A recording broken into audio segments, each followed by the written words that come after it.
Hi Lisa, my friend feels a continuous out of control anger, hatred, fear, and different emotions, especially during menstruation. And it feels like these emotions block love in her heart, and she has very strong thoughts to commit suicide, but she can not find a way. She wants to know what all these negative emotions, where are they come from, and what she can do to get free of these feelings. Thank you so much. Oh, thanks, Hassan. I'm so sorry that she feels like that, and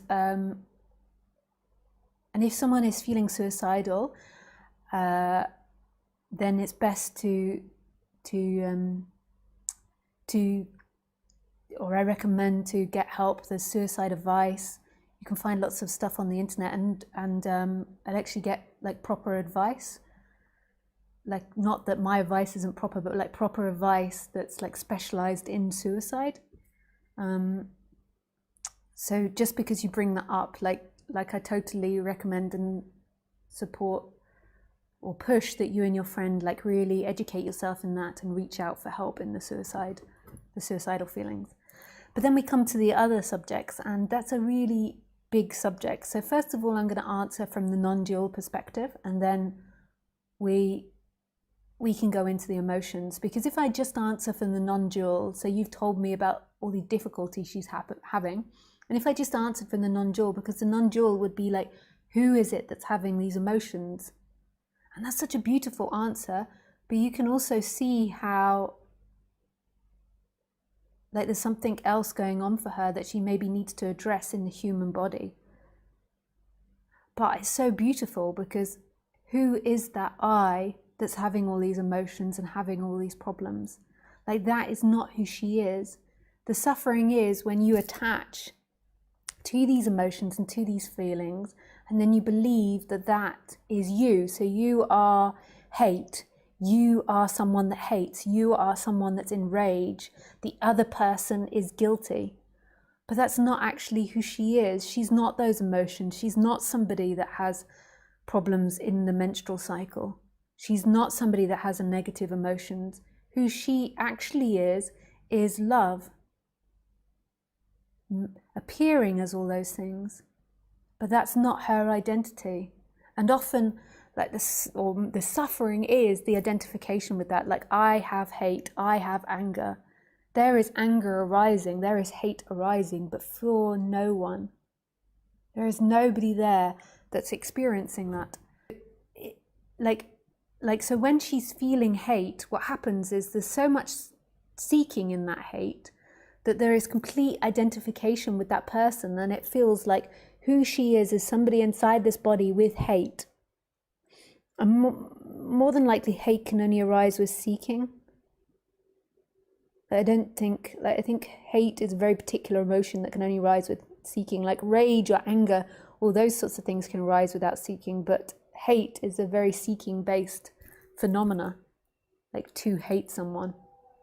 But there is this intense emotion that arises. So below the hate, there could be, for example, a feeling of being absolutely abandoned, and then it arises into hate, which is a seeking emotion. So I hate them. They've done this to me. So deep down, there is maybe a feeling of abandonment, or a feeling of total vulnerability or lack of love. And then there is this zooming into, so rather than that emotion appearing in this freedom, it's like a zooming in that this is me. They don't love me.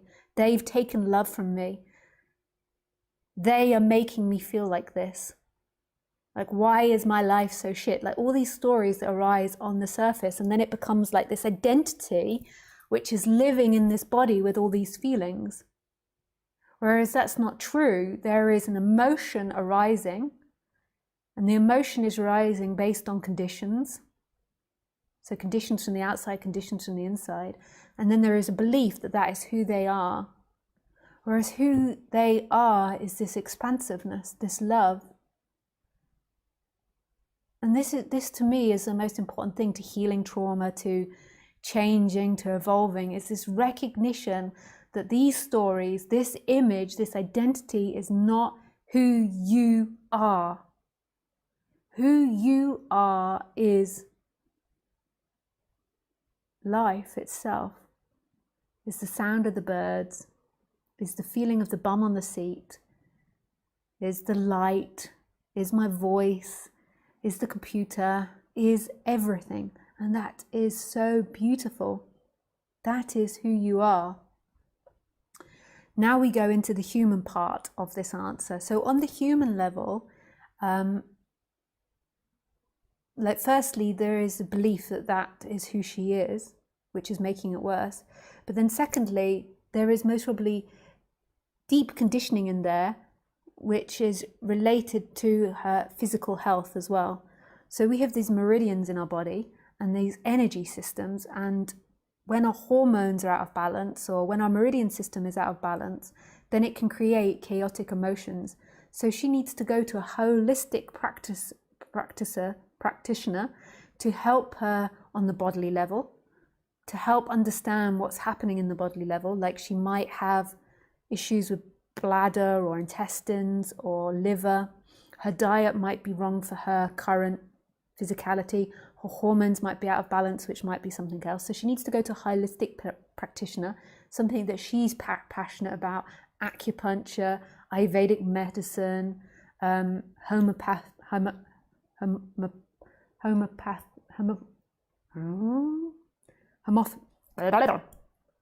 you know what I mean.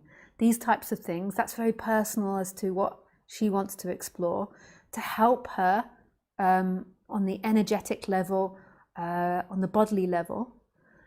Then there needs to be deep introspection into the emotions and the connection to the conditioning. So what happened in childhood, what happened in previous lives, what her connection is to something that's happening outside, a feeling that she's having in her body, and then the connection to the story that's arising to it. And so she can book sessions with a psychologist, with non-duality teachers that also talk about the human. Like I'm not doing sessions at the moment, but you can find on my reference page like all different types of practitioners, and she needs somebody to help her make all these connections. She might make them by herself, but she most probably needs help as well. There's so many books out there to read, like loads of different things that she can do on the human level. But however, the most important part to it is seeing that whatever is happening in the body isn't who you are. It's not who you are. That's fantastic. Thank you so much for your question.